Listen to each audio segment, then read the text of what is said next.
9장 13절입니다.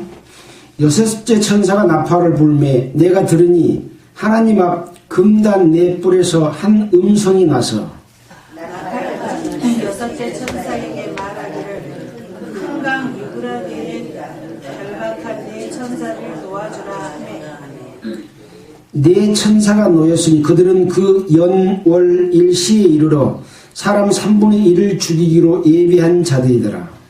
마병대 수는 2만만이니 네가 그들의 수를 이같이 이상한 가운데 그 말들과 그 탄자들을 보니 불빛과 자줏빛과 유황빛 흉감이 있고 또 말들의 머리에는 사자머리 같고 그 입에서는 불과 연기와 유황이 나오더라. 이 세 재앙 곧 저희 입에서 나오는 불과 연기와 유황을 인하여 사람 3분의 1이 죽임을 당하니라. 이 말들의 힘은 그 입과 꼬리에 있으니 그 꼬리는 뱀 같고 또 꼬리에 머리가 있어 이것으로 해야더라. 이 재앙에 죽지 않고 남은 사람들은 그 손으로 행하는 일을 회개치 아니하고 오히려 여러 귀신과 또는 보거나 듣거나 다니거나 하지 못하는 금, 은, 동과 목석의 우상에게 절하리라. 21절 함께 읽겠습니다. 또 그 살인과 복술과 음행과 도적질을 회개치 아니하더라. 네, 반갑습니다. 지난 주일에는 서울에서 말씀을 함께 나눴습니다. 오늘 이제 계속해서 우리가 요한계시록 9장을 읽었습니다. 그러고 보니까 오늘이 12월 30일 내일이면 2018년도가 다 지나갑니다. 한 해를 보내는 마지막 주 일요일인 것 같습니다. 우리가 한 해를 보낼 때마다 한 해의 삶을 우리가 반성하고 또 어떤 것을 고치고 어떤 것을 해나갈지에 대해서 우리는 항상 우리 자신을 살펴보고 뭐 개인의 삶도 그렇고 신앙도 그렇고 또 각종 사업과 일들도 그렇습니다. 하여튼 유익한 그런 시간이 됐으면 좋겠습니다. 자, 우리는 그동안 요한계시록을 8장까지 공부를 했습니다. 그동안에 여러 번 말씀을 드렸지만 이 요한계시록은 이 세상의 마지막 때에 되어질 일들에 관한 사항을 예수님께서 요한에게 보여주신 내용을 요한이 이것을 기록해서 7 교회에게 편지로 보낸 내용들로부터 시작이 됩니다. 그래서 이 편지를 보낸 목적은 뭐냐? 하나님을 믿고 예수님을 믿는 하나님의 종들이 이 말씀의 뜻대로 행함으로 말미암아 하나님의 영광을 받으시고 사람들이 그 영광에 함께 참여되도록 하는 그런 기쁨을 주시기 위한 말씀이지 결코 어떤 협박이나 뭐 그런 내용이 아닙니다. 그래서 이 말씀을 어떻게 받아들이냐에 따라서 나에게 그런 영광이 주어지기도 하고 그렇게 되지 못할 경우도 있기 때문에 굉장히 중요한 말씀에 대한 말씀을 드렸습니다. 이 7 교회에 보내는 말씀 속에 어떻게 보면 하나님을 믿는 성도들, 계시록에서는 종들이라고 표현을 했습니다. 이 종들이 어떻게 살아야 될 것인가 하는 부분들을 낱낱이 보여주고 있습니다. 7 교회를 통해서 각기 교회의 형편이 다르지요. 칭찬할 부분도 있고 때로는 경고할 부분도 있으면서 그 경고를 주는 이유는 다시는 그렇게 행하지 말고 회개해서 돌이켜 칭찬받을 수 있도록 하나님이 주시고자 하는 영광에 참여할 수 있도록 하기 위해서 주신 말씀이라는 점 때문에 어떻게 보면 이 세상 마지막 가운데 전 교회를 통해서 주시는 가장 귀중한 말씀이다. 이렇게 생각해야 될 것 같습니다. 자, 이 7 교회에 주신 말씀 이후에 하나님의 보좌를 보여주시는데 그 보좌를 보니까 어떤 심판의 보좌의 모습을 우리가 봤습니다. 그래서 그로부터 이제 일곱째 인으로 말미암아 재앙이 시작이 됩니다. 일곱째 인의 재앙, 그 다음에 일곱 나팔의 재앙, 일곱 대접의 재앙으로서 모든 재앙이 끝이 나고 영원한 천년왕국과 새하늘과 새 땅을 주시는 그런 계획이 들어있는 내용들을 요한계시록에 기록을 해놨습니다. 우리는 이제 일곱째 인 떼는 데에서 마지막 인은 일곱째 인을 떼니까 일곱 나팔의 재앙이 시작이 됐습니다. 이 세 가지 재앙들은 따로따로가 아니라 일곱 인의 재앙 속에 일곱 나팔의 재앙이 들어있고 일곱 나팔의 재앙 속에 또 일곱 대접의 재앙이 들어있어서 일곱 인을 뗀 속에가 모든 심판들이 다 들어있다 이렇게 보면 맞는 이야기입니다. 그래서 우리는 이제 일곱 인 속에서 마지막 인을 떼니까 일곱 나팔의 재앙이 시작이 됐잖아요. 일곱 나팔 중에서 8장에서는 이제 네 번째 나팔까지를 보았습니다. 그 나팔 내용이 보니까 첫째 천사가 나팔을 부니 땅에 쏟아졌고 피 섞인 우박이 떨어졌고 수목의 3분의 1이 타서 사이고 각종 푸른 불도 타서 사이더라 그랬고, 두 번째 천사가 나팔을 부니 불 붙는 큰 상과 같은 것이 바다에 던지음에 바다의 3분의 1이 피가 되고 거기에 사는 생물도 3분의 1이 죽고 배들도 3분의 1이 깨어지더라. 또 세 번째는 이제 횃불 같은 타는 큰 별이 하늘에서 떨어져서 강과 물에 떨어졌는데 이 별의 이름은 쑥이고 이것이 물들이 쓰게 됨으로 말미암아 많은 사람이 죽더라. 그랬고 그 다음에 이제 네 번째 천사가 나팔을 부니까 해와 달과 별이 침을 받아서 어둡게 되었다라는 이런 내용이 기록이 되어 있고, 그 다음에 이제 다섯 번째 천사가 나팔을 불게 될 상황인데 공중에 날아가는 독수리가 큰 소리로 땅에 거하는 자들에게 화가 있을 것이다. 이 외에도 세 천사의 나팔 소리로 인합니다. 라고 말씀을 했습니다. 그래서 이제 세 천사의 나팔 내용이 이제 9장에서부터 나옵니다. 9장에서는 다섯째 천사의 나팔과 여섯째 천사의 나팔이 나옵니다.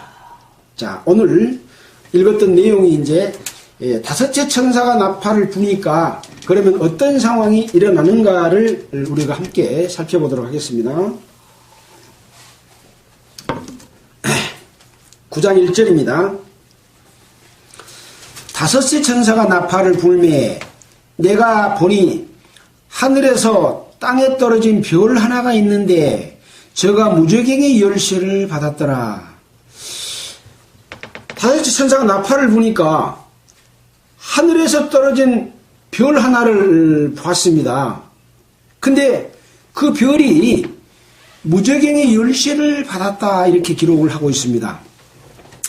그래서 이 말씀에서 하늘에서 땅에 떨어진 별이 이 천체에 있는 별이 아니라 어떤 한 대상, 어떤 한 인물, 어떤 한 실체가 떨어진 그런가라고 쉽게 알 수가 있겠죠. 왜냐? 무저갱의 열쇠를 받았더라 그랬으니까 하늘에서 떨어진 별이 어떻게 무저갱의 열쇠를 받겠습니까? 그러니까 이건 천체에 있는 별이 아니라는 걸 알 수 있겠죠. 그래서 이제 여기에 대해서 이 하늘에서 떨어진 별이 사탄의 세력이다, 또 적그리스도다 이렇게 말하는 사람이 있는가 하면 이것은 하늘에서 떨어진 별은 하나님의 일을 하는 천사다 이렇게 두 가지로 이렇게 보는 입장이 있습니다. 대부분의 사람들은 첫 번째를 두고 이야기를 합니다. 이제 그에 관한 근거의 말씀으로서는 몇 가지를 제시들을 합니다. 그래서 거기에 연관된 내용들을 좀 찾아보게 되면은 어,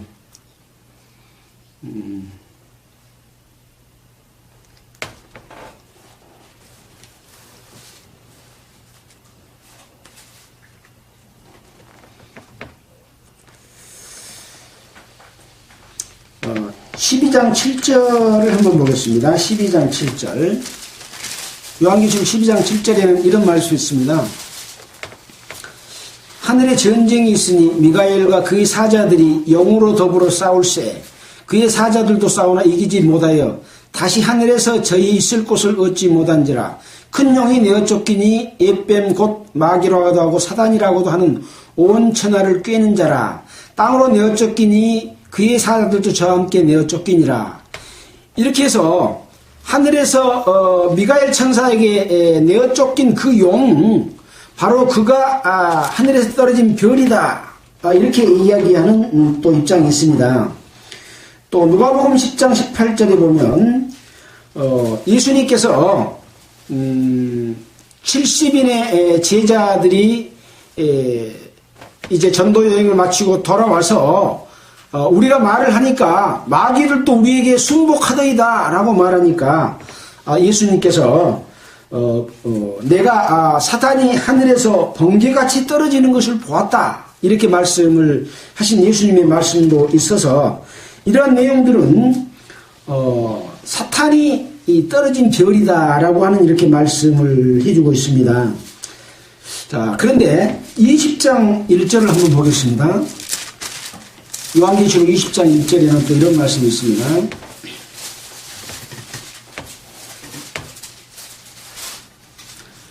또 내가 보매 천사가 무저갱 열쇠와 큰 쇠사슬을 그 손에 가지고 하늘로서 내려와서 용을 잡으니 곧 에뱀이요 마귀요 사단이라 1000년 동안 결박하여 무저갱에 던져 잠그고 그 위에 임봉하여 1000년이 차도록 다시는 만국을 미혹하지 못하게 하였다가 그 위에 반드시 잠깐 놓이리라. 그러니까 하늘에서 천사가 무저갱 열쇠를 가지고 와서 내려왔다. 그래가지고 용 에뱀을 잡아서 1000년 동안 결박한다 라고 하는 이런 말씀이 있습니다. 그래서 이제 이런 내용들을 참고로 보게 되면은 여기 보니까 이제 다시 9장으로 돌아오겠습니다. 9장 1절에 저가 무저갱의 열쇠를 받았더라. 또 2절에 보니까 저가 무저갱을 여니 그 구멍에서 큰 풀무 연기 같은 연기가 올라오매 해와 공기가 그 구멍의 연기로 인하여 어두워지며. 자, 무저갱의 열쇠를 가진 사람이 사탄이 자기의 그 무저갱의 열쇠를 관리를 할까요? 무저갱의 열쇠를 관리한 사람은 이 사탄을 통치하는 하나님의 천사가 할까요? 하나님의 천사. 자, 우리가 이제 열쇠를 가지고 있습니다.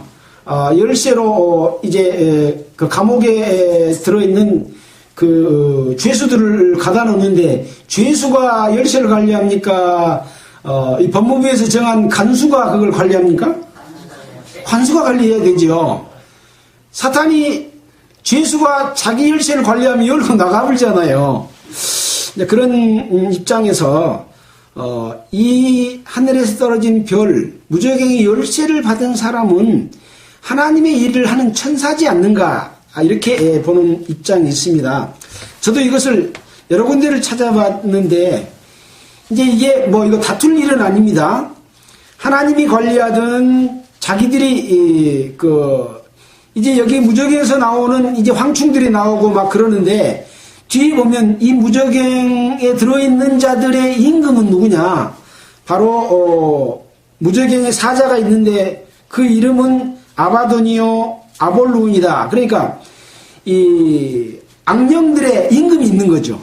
그 임금이 관리하고 있는지 하나님의 천사가 관리하든지 간에 임금이 관리한다라고 하면은 임금이 누가 나가서 이런 나쁜 짓 해라 하고 열어주는 것이 되고, 하나님이 관리한다면 하나님의 통제하에서 마귀들이 자기들 마음대로 움직이지 못하게 하는 그런 부분이잖아요. 누가 관리하든 우리로서는 그걸 지켜보면 되는 것이기 때문에 이것 가지고 다툴 필요는 없습니다. 자, 그런 상황이고, 이제 그 밑에를 또 살펴보도록 하겠습니다. 자, 그러기 전에 우선 이 무저갱이 어떤 곳이냐? 여러분, 무저갱이 어떤 곳입니까? 무저갱이라는 단어가 있고, 또 지옥이라는 단어가 있고, 또 음부라고 하는 단어가 있고, 또 낙원, 또 옥 이런 단어가 있습니다. 그래서 지옥은 뭐냐면 영혼과 몸이 함께 영원히 멸망당하는 곳이 지옥입니다. 그렇기 때문에 지금 지옥에 가 있는 사람은 아무도 없는 거죠. 마지막 심판이 끝나야 지옥에 들어가는 거죠. 자, 그 다음에 음부는 뭐냐? 죽은 사람의 영혼이 가 있는 곳입니다. 그러면 죽은 사람의 영혼은 구원받은 사람의 영혼도 있고 구원받지 못한 사람의 영혼도 있잖아요. 그래서 구원받는 자의 영혼은 낙원에 가 있는 거죠. 그래서 음부는 구원받지 못한 자의 영혼을 관리하는 곳입니다. 그래서 예수님께서도 십자가에 못 박혀서 3일 동안 장사 지낼 때 그 영은 베드로 전서에 보면 옥에 있는 영들에게 전파했다라는 말씀이 있잖아요. 그 옥이라고 하는 것은 곧 음부를 이야기하는 것이겠죠. 그래서 그들에게도, 그들은 누구냐? 노아와 홍수 전에 이 하나님을 믿지 못하는 자들에게 그 진리의 말씀을 선포하기 위해서 옥에 있는 영들에게 전했다라는 내용이 기록이 되어 있거든요. 자, 그 다음에 무저기는 뭐냐? 악한 마귀의 영들을 가다 놓는 것입니다. 사람의 영이 아닙니다. 이것은 마귀의 영을 가다 놓고, 그러니까 타락한 천사죠. 가다 놓고 자기들이 마음대로 하지 못하도록 하는 그런 역할을 하는 것이 바로 무저갱이다. 그래서 아비스라고도 합니다. 자, 그러면 이 무저갱은 어떤 형태로 생겼느냐? 없을 무자에다가 저라고 하는 것은 이 낮은 곳. 잠깐만요. 낮은 바닥. 그렇죠. 바닥이죠. 바닥. 그 다음에 갱은 이 어떤 갱도 굴 이런 의미인데, 그래서 바닥이 없는 구덩이 그런 뜻입니다. 그러니까 이런 구멍이 있는데 구멍 밑으로 바닥이 다 뚫려 있어요. 그래서 우리가 지옥을 어떤 영화나 이런 데서 보게 되면 한없이 밑으로 떨어지잖아요. 그런 곳입니다. 근데 이 무저갱의 열쇠가 잠겨져 있는 거예요. 근데 이것을 여니까 그 구멍에서 큰 풀무 연기 같은 연기가 올라오매, 이 무저갱에서 열쇠를 여니까 연기 풀무가 뭡니까? 우리가 옛날에 그 대장간에 숯을 올려놓고 막 풍로를 붙이면 벌겋게 타오르는 불이 있잖아요. 그 풀무불이라 그러잖아요. 거기에서 나오는 그 풀무에서 나오는 연기 같은 연기가 올라와서 해와 공기가 그 구멍의 연기로 인하여 어두워지며, 그러니까 해는 무엇입니까? 하나님을 상징하죠. 또 빛을 상징합니다. 공기는 뭡니까? 우리가 숨을 쉬고 살아가는 공기가 없으면, 산소가 없으면 다 죽을 수밖에 없는 그런 상황이잖아요. 그래서 이것은 자연적인 어떤 것을 이야기하는 건가, 아니면 그것이 올라옴으로 말미암아서 하나님과 관계에서 멀어지고 하나님을 찾지 못하고 또 숨을 쉴 수 없을 만큼 살 수 없는 그런 영혼의 상태를 이야기한 것인가, 두 가지 견지로서 함께 생각해 볼 수 있는 그런 내용이라고 할 수 있겠습니다. 자, 해와 공기가 그 구멍의 연기로 인하여 어두워지며 또 황충이 연기 가운데로부터 땅 위에 나오매 저희가 땅에 있는 전갈의 권세와 같은 권세를 받았더라. 자, 여기 이 전갈의 같은 권세를 받았더라 라고 한다면 이 권세를 주고 있는 사람은, 주고 있는 대상은 누굴까요? 전갈의 권세.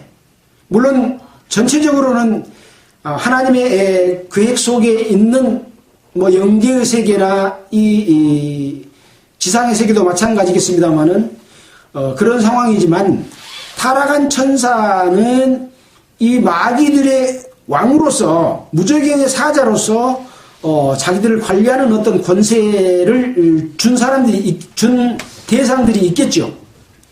그래서 권세를 받았고 저희에게 이르시되, 이제 여기서 저희에게 이르신다고 하는 것은 하늘에서 땅에 떨어진 별 하나가 무저경의 열쇠를 열고 그 별이 권세를 줬는지 아니면 그 말씀하는 것도 천사인지는 정확하게 구분하기가 어렵습니다. 그러나 저에게 이르시되 땅의 풀이나 푸른 것이나 각종 수목은 해하지 말고 오직 이마에 하나님의 입맞지 아니한 사람들만 해하라 하시더라. 뒤에 있는 내용을 볼 때는 이것은 하늘에서 내려온 그 열쇠를 받은 천사의 말이지 않는가라고 우리가 생각해 볼 수 있겠죠. 그래서 우리가 그 입맞은 광경을 지켜볼 때도 입맞을 때에 이미 막 하나님의 인을 치기 전까지는 화를 내리지 말도록 했던 내용들이 이 7장에 나와 있잖아요. 그래서 가로되 7장 3절에 우리 하나님의 종들의 이마에 인치기까지 땅이나 바다나 나무나 해하지 말라라고 말했던 그 내용과 이 내용은 지금 일치하고 있는 거죠. 그래서 여기서 우리는 바로 하나님의 천사가 하시는 말씀이기 때문에 이것은 하나님께서 저희에게 이르신 그런 말씀이라고 할 수가 있겠습니다. 그래서 이 환란이 일어나지만 하나님의 인을 맞은 사람들은 그 환란을 받을까요, 안 받을까요? 안 받습니다. 그 속에 함께 있는데 받지 않는 것을 의미하는 것이죠. 그래서 여기 내용들은 땅에 떨어졌다라고 하는 부분은, 땅은 이스라엘을 통상 상징을 하고 바다는 열방, 이방 세계를 주로 상징을 합니다. 그래서 이스라엘 땅에서 일어날 일에 대해서 이야기를 하지 않는가라고 이렇게 보고 있습니다. 자, 아무튼 그런 관점에서 한번 보도록 하겠습니다. 그래서 이 하나님의 입맞지 아니한 사람들만 해라 하는 부분은 이스라엘 백성들도 있고 물론 이방인들도 있겠죠. 이스라엘이라고 이스라엘 사람만 있는 건 아니지 않습니까? 그러나 이스라엘 사람들 중에는 입맞은 자가 있고 입맞지 못한 자가 있잖아요. 그래서 그러나 그들을 죽이지는 못하게 하시고 5달 동안 괴롭게만 하시는데 그 괴롭게 함은 전갈이 사람을 쏠 때 괴롭게 함과 같더라. 그래서 여기 황충은 어떤 곤충이냐면은 메뚜기를 이야기합니다. 이 메뚜기에 대해서는 요엘서 2장에 나와 있습니다. 요엘서 2장을 잠깐 보고 가겠습니다. 요엘서 2장.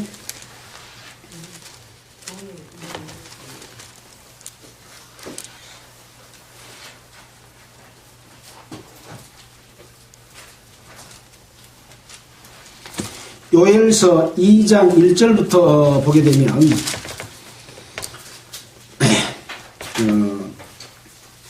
1장 4절에 보면 이런 말이 있습니다.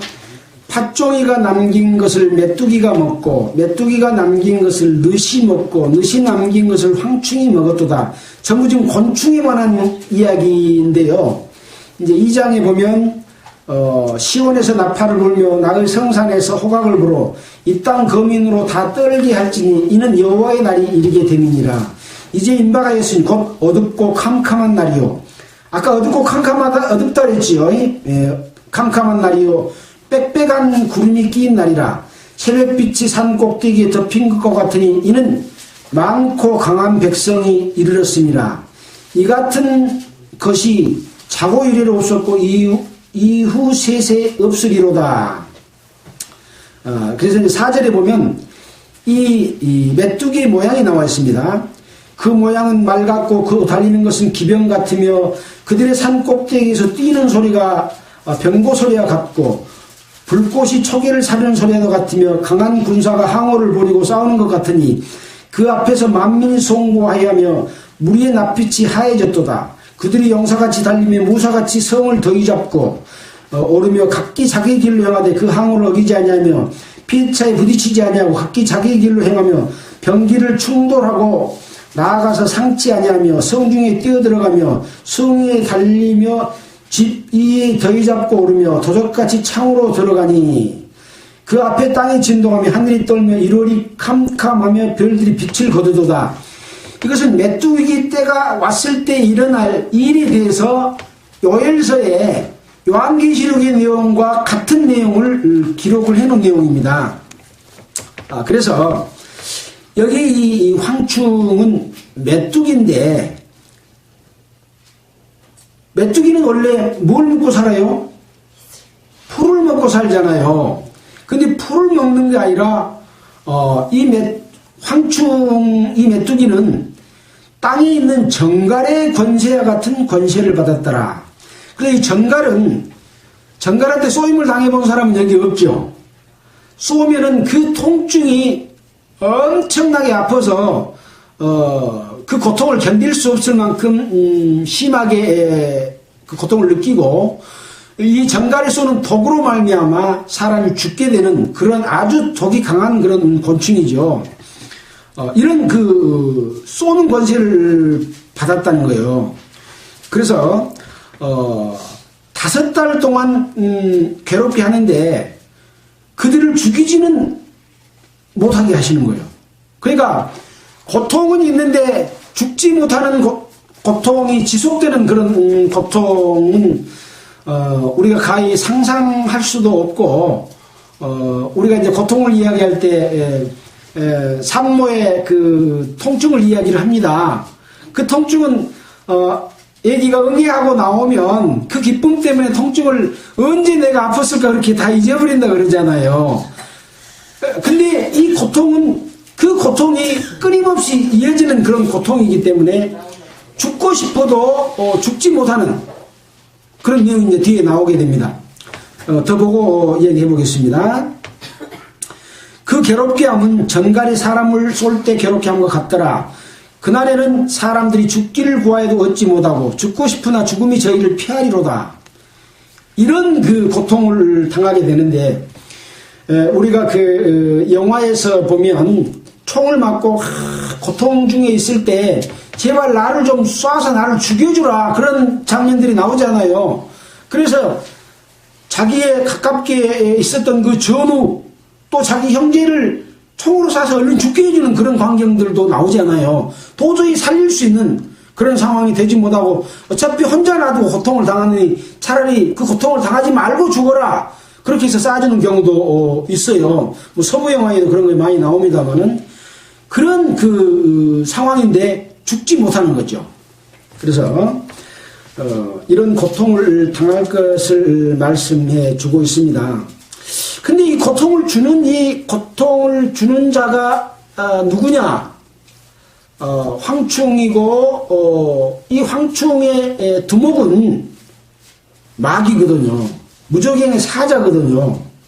그래서 거기서 나온 무저갱에서 나온 많은 연기 같은 황충들이 올라와서 그 황충들이 지금 사람을 쏘는 이런 일들이 벌어지는 거죠. 이게 과연 육체적인 고통일지 아니면 그 무저갱에서 나온 악령들로부터 어떤 고통을 당하는 그 영혼을 상징할지 두 가지를 우리가 함께 생각해 볼 필요가 있다고 생각이 됩니다. 자, 7절부터 11절까지는 이 황충의 모양과 이 황충의 임금이 누구냐라고 하는 것에 대한 기록이 되어 있습니다. 황충의 모양은 전쟁을 위하여 예비한 말들 같고, 전쟁을 위하여 예비한 말들, 그러면 아주 용감하고 빨리 달리고 용맹스럽고 두려움을 모르는 그런 모습이잖아요. 그 머리에 금 같은 멸관을 썼으며, 전쟁에 나가는 말이 무슨 멸관을 쓰고 나갑니까? 무슨 모양일까요? 멸관은 하나님 앞에 일을 잘하고 충성된 자기 백성들에게 면류관을 씌워줄 것인데, 이 금면류관 같은 면류관을 썼다. 금 같은 면류관 같은 면류관을 썼다. 그러니까 이것은 진짜 면류관이에요? 가짜 면류관이에요? 가짜 면류관인 거예요. 그러면 무저갱에서 나온 그 짐승들은 가짜 면류관을 쓰고 있다는 거죠. 그럼 세상에서 가짜 면류관을 쓰고 있는 사람은 누굴까요? 바로 하나님의 일을 하는 것처럼 보이고 하나님의 군사 같아, 하나님의 용병 같은데, 하나님의 말을 타고 있는 것 같은데 사탄의 일을 하고 있는, 영혼을 죽이는 그런 일을 하는 그런 면류관이죠. 겉으로는 거룩하게 보이는데 뒤에는 마귀의 그 미혹이 들어있는 그런 면류관이라고 할 수가 있겠습니다. 그 얼굴은 사람의 얼굴 같고 아주 무섭게 전쟁터에 나와 있는 그 얼굴을 사람의 얼굴 같고 황충인데, 또 여자 머리털 같은 머리털이 있고, 여자 머리털은 어떤 머리털을 여자의 머리털이라고 합니까? 여자 머리가 길지 않아요. 남자의 머리는 짧고 길고 아주 이쁜 모양을 상징할 때 여자의 머리털 같다, 그렇게 이야기를 합니다. 그래서 여자의 머리털은 아름다움, 영광, 순종, 온유, 그런 어떤 남자를 유혹할 때 쓰는 그런 아름다움이죠. 또 그걸 아름답게 하려고 더 멋지게 이렇게 손질도 하고 그러잖아요. 오일도 바르고 향도 뿌리고, 그런 머리털 같은 머리털이 있는 거죠. 근데 그 이는 사자의 이빨 같은 이빨을 가지고 있어요. 머리털은 이쁜데 입을 벌려보니까 사자 이빨 같은 게 있으면 그 영화에 나온 귀신 같은 모습이지 않겠어요? 얼마나 무섭게 느껴지겠습니까? 그것은 악한 일을 하기 위한, 사람들을 꼬여서 기만시키고 잡아먹으려고 하는 그런 악한 영이라고 할 수 있는 거죠. 또 철흉갑 같은 흉갑이 있고, 우리가 전쟁터에 나가면 이 전신 갑주를 에베소에서도 입고 또 말씀으로 무장하고 그렇게 나가라고 하잖아요. 그런 것처럼 이 철흉갑 같은 흉갑이 있고, 그 날개 소리는 병거와 많은 말들이 전장으로 달려 들어가는 소리 같으며, 그러니까 굉장히 많은 병사와 군대들이 이 무장한 옷을 입고 빨리 달려가서 지금 공격하고 있는 그런 모습과 같다 라고 하는 것이죠. 또 전갈과 같은 꼬리와, 전갈 꼬리는요, 이렇게 매듭이 여러 개가 있어가지고 꼬리를 좌우로 움직이면서 갔다가 앞에 있는 적도 쏘기도 하고 옆에 있는 적도 쏘기도 하고 뒤에 있는 적도 쏘기도 하는 그런 전갈의 그 특성을 가지고 있잖아요. 그런 꼬리와 쏘는 살이 있다. 그 다음에 그 꼬리에는 5달 동안 사람을 해하는 권세가 있더라. 그래서 이 모습을 보면은 이게 어떤 실제 생물의 모습이라고 볼 수 없잖아요. 그래서 이것은 마귀의 모습과 같은 모습. 그러니까 이 전쟁은 이런 세상적인 전쟁이라기보다는 어떤 영적인 전쟁으로 보일 수 있는 그런 광경이라고 할 수가 있죠. 그리고 이제 그 뒤에 실체를 보면 이게 영적인 전쟁일지 세상적으로 총칼 들고 싸우는 전쟁일지가 그 임금이 누군지 보면 알겠죠. 자, 보겠습니다. 제에게 임금이 있으니 무저갱의 사자라. 아까 무저갱은 뭐한 곳이라고 했어요? 악한 영들을 가둬두는 곳이다 라고 했죠. 히브리 음으로는 이름은 아바돈이요. 아바돈이라고 하는 뜻은 무슨 뜻이냐? 멸망, 파괴자, 파멸자 그런 뜻입니다. 또 헬라 음으로는 아볼론이더라. 그러니까 결국은 이 황충에게 명령을 내리고 황충이 싸우도록 하고 그런 일을 시키는 것은 누가 시키는 거예요? 이 임금이 시키는 거예요. 근데 임금은 보니까 이런 파괴자고 악한 영이고 마귀인 거죠. 물론 이 마지막 때 일어날 그런 환란과 전쟁들은 마귀의 역사를 통해서 그들이 그 속에서 작동해서 사람들, 나라들, 임금들을 불러내고 일으켜서 전쟁을 하는 전쟁이 일어납니다. 그러나 또 한편으로는 이 악한 영이 사람의 영혼을 미혹해서 혼란에 빠뜨리고 고통을 당하게 하고 하나님을 찾아 발견해서 하나님의 은혜를 입지 못하도록 하는 두 가지 역할을 함께 수행하고 있는 거죠. 마귀의 목적은 뭡니까?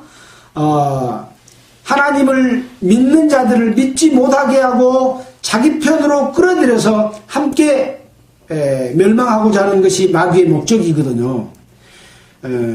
에덴 동산에서 마귀가 아담과 이브를 꼬일 때는 아담이 하나님의 사랑의 대상이고 하나님과의 관계 속에서 행복하게 사는 것을 막기 위한 것이기 때문에 바로 그런 악한 영인 거죠. 자, 이렇게 해서 첫째 화에 관한 이야기를 했습니다. 이 전갈과 같은 꼬리, 쏘는 살 이런 부분에 대해서 이 연관된 말씀을 좀 살펴보면은 우선 에베소서 5장 8절을 먼저 한번 보겠습니다. 우리가 잘 아는 내용이죠. 에베소서 5장 8절.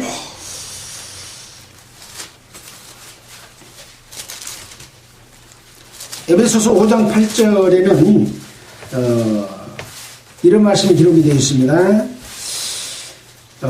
너희가 전에는 어두움이더니 이제는 주 안에서 빛이라. 빛의 자녀들처럼 행하라. 빛의 열매는 모든 착함과 의로움과 진실함이 있느니라. 주께서 기쁘시게 할 것이 무엇인가 시험하여 보라. 너희는 열매 없는 어둠 일에 참여하지 말고 도리어 책망하라. 라는 이런 말씀이 기록이 되어 있죠. 그래서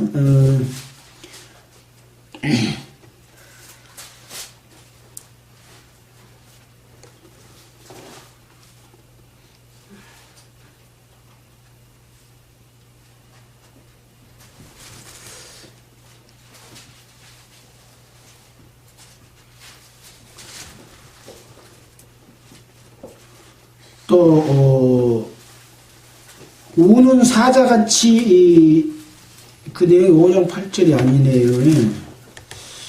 예.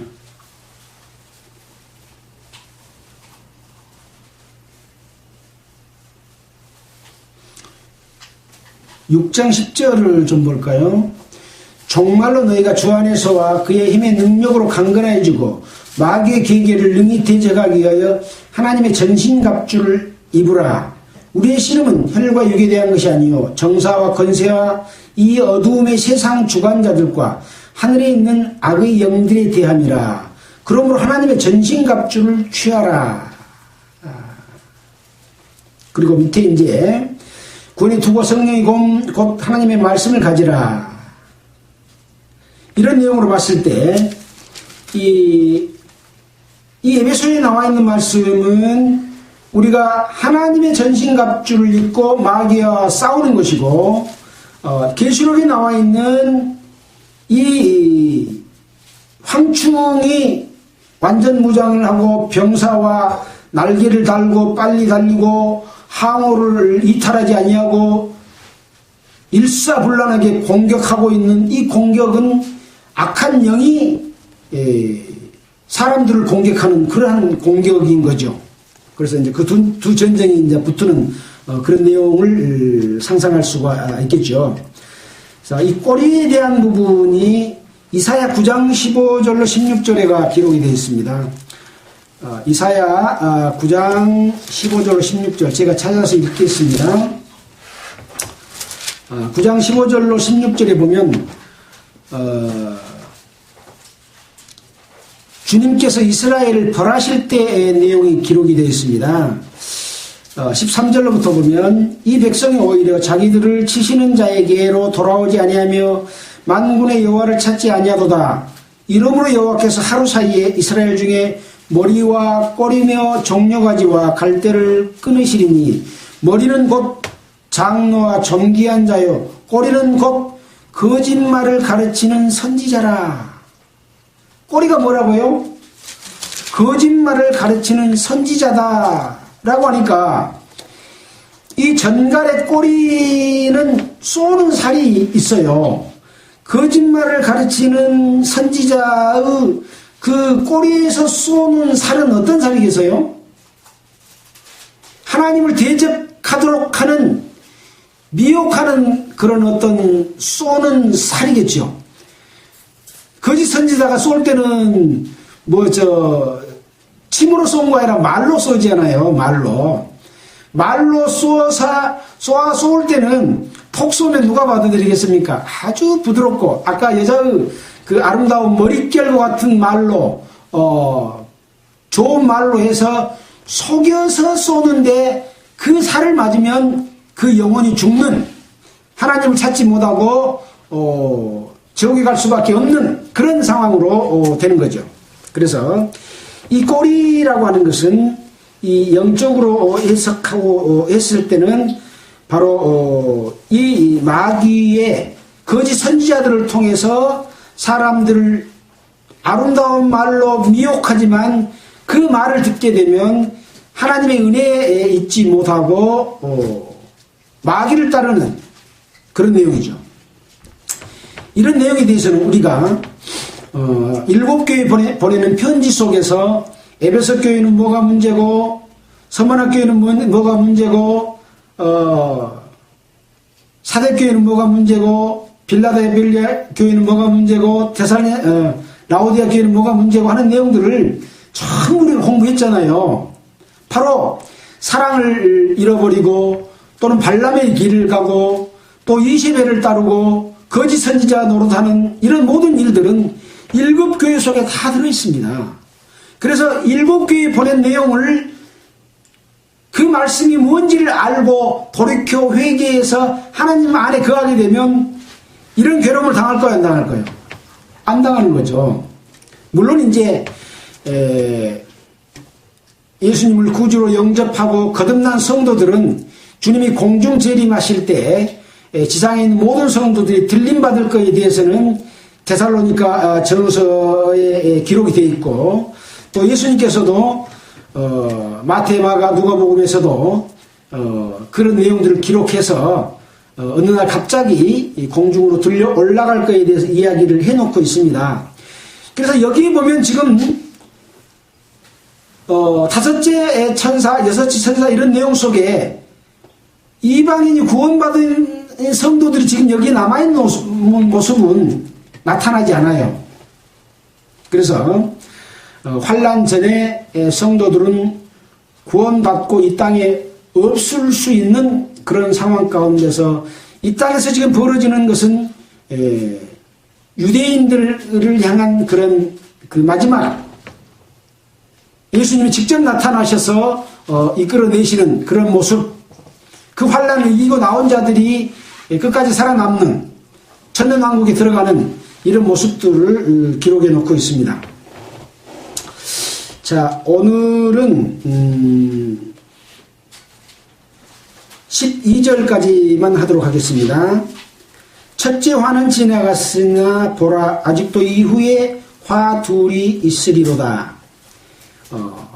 이제 화 둘은 여섯째 천사의 나팔과 일곱째 천사의 나팔이 부러지게 됩니다. 그래서 또 9장에는 우리가 읽어나가 9장에는 여섯째 천사의 나팔까지만 나와 있고 그 뒤에 보면 여기에도 20절에 보면 이 재앙에 죽지 않고 남은 사람들은 그 소동으로 행하는 일을 회개치 아니하고 오히려 여러 귀신과 또는 보거나 듣거나 다니거나 하지 못하는 금은 동과 목석의 우상에 절하고 또 그 살인과 복술과 음행과 도적질을 회개치 아니하더라. 이런 황충으로 인한 이런 그 환란, 또 여섯째 천사로 인한 유브라다에 결박한 천사를 놓아줌으로 말미암아서 전쟁을 통해서 사람들이 죽는 이런 일을 당하고 살아남는 자들도 돌이켜 회개한 것이 아니라 오히려 귀신과 우상에게 절하고 자기들의 살인과 복술과 음행을 도적질을 회개하지 않는다, 이렇게 기록을 하고 있습니다. 그래서 왜 이런 내용을 지금 우리에게 보여줄까요? 그것으로 인해서 피해를 보게 하려면 안 가르쳐주고 기습으로 탁 그런 일이 벌어지게 되면 피할 자가 없겠죠. 다 가르쳐주고 하면은 피하란 말이에요, 피하지 말란 말이에요? 피하란 말이에요, 피하란 말. 그래서 요한계시록의 내용은 3번이나 같은 내용을 반복해서 더 구체적으로 설명을 해주고 있습니다. 자, 오늘 우리가 읽었던 요한계시록 9장의 내용이 7대접의 심판 때 5째 대접 때는 어떤 일이 있는가? 요한계시록 16장을 잠깐 보고 마치도록 하겠습니다. 요한계시록 16장에도 첫째는 대접을 땅에 쏟았고, 둘째는 바다에 쏟았고, 셋째는 강과 모래 근원에 쏟았고, 넷째는 해에 쏟았고, 다섯째는 그 대접을 짐승의 보좌에 쏟으니 그 나라가 곧 어두워지며, 짐승의 보좌에 쏟았다.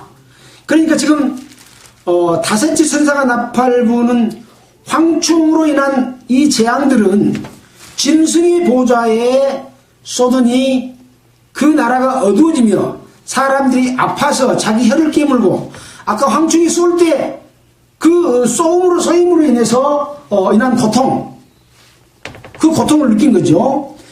종기로 인하여 하늘의 하나님을 해방하고 저희 회개를 회개해요, 회개지 아니에요? 회개치 아니하더라, 이렇게 기록을 하고 있어요. 그래서 요한계시록 16장 내용과 9장에 있는 5째 천사의 나팔과 이 대접은 같은 사건이다라고 이렇게 보고 있습니다. 그래서 6째 천사가 또 대접을 쏟으니까 유브라다강에 쏟은 것하고, 또 6째 나팔을 부니까 유브라다강의 그 연호릴시에 그 4천사를 놓아주는 것하고 같은 유브라다의 강이잖아요. 그래서 이 내용과 이 내용을 함께 살펴봄으로써 그것이 어떠한 의미를 우리에게 주고 있는가라고 하는 것을 우리는 살펴보게 됩니다. 그래서 이 5째 나팔의 재앙은 짐승의 보좌에 쏟았고 그 나라가 어두워졌고 사람들이 아파서 자기 혀를 깨무는 그런 통증을 느꼈으나 결국은 회개치 아니하는 결과로 나오는 것처럼, 이제 그때 가서는 회개할 수 없는 그런 고통을 당할 수 있는 그런 상황이 벌어지게 됩니다. 그러나 마지막 때 예수님께서 재림하셔서 직접 이스라엘 백성들을 이끌어내실 때에는 거기에서 구원받는 이스라엘 백성들도 나오게 되는 거죠. 그래서 우리는 이런 요한계시록의 내용들을 살펴보면서 우리는 우리가 처해 있는 상황과 우리의 믿음이 올바른 삶을 살고 있으면 이런 요한계시록의 내용은 두려워할 필요가 없는 내용이고 우리가 거기에 속하지 않도록 하는 삶을 살도록 하는 것은 일곱 교회에 보낸 편지 속에가 다 들어있다. 중요한 것은 우리 성도들로서는 그것을 아는 것이 더욱 중요한 일이다라고 하는 것이고, 이제 영적인 부분과 실제적으로 일어날 여러 가지 전쟁의 모습들, 이런 것들과는 실제적으로 전쟁도 일어나고 영적으로도 이런 내용의 상황이 벌어질 것이다 하는 것들을 함께 생각하는 것이 필요하다고 생각이 듭니다. 가능하면 시간을 좀 짧게 하려고 했는데 오늘도 거의 한 시간이 다 되었습니다. 잠깐 기도하겠습니다. 하나님 아버지 감사합니다. 오늘 요한계시록 9장 전반부에 있는 내용들을 통해서 일곱째 나팔불음으로 인해서 나타나는 황충으로 인한 무저경에서 올라온 그 악령들로 인한 피해가 어떨지에 대해서 우리가 살펴봤습니다. 이러한 내용들을 우리가 거울 삼고 우리가 이 땅에 살아있는 동안 또 이러한 환란이 시작되기 전에 우리가 그리스도 안에서 올바른 믿음의 삶을 살 수 있도록 우리를 일깨워 주시기를 원합니다. 이런 내용들은 우리에게 경고가 되고 교훈이 됩니다. 이 말씀을 아직 모르는 모든 사람들에게도 이러한 내용들을 알 수 있도록 주님께서 인도하여 주시고 가장 중요한 주님과 그리스도 안에서 합당한 삶을 살도록 우리를 이끌어 주시기를 원합니다. 방송을 통해서 이 말씀을 듣는 모든 분들에게도 주님의 사랑과 은혜가 늘 함께하기를 기도드리며 우리를 구원해 주신 예수 그리스도 이름으로 기도드렸습니다. 아멘. 찬송가는 492장 찬송하겠습니다.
나의 갈 길 다가도록 나와 동행하소서.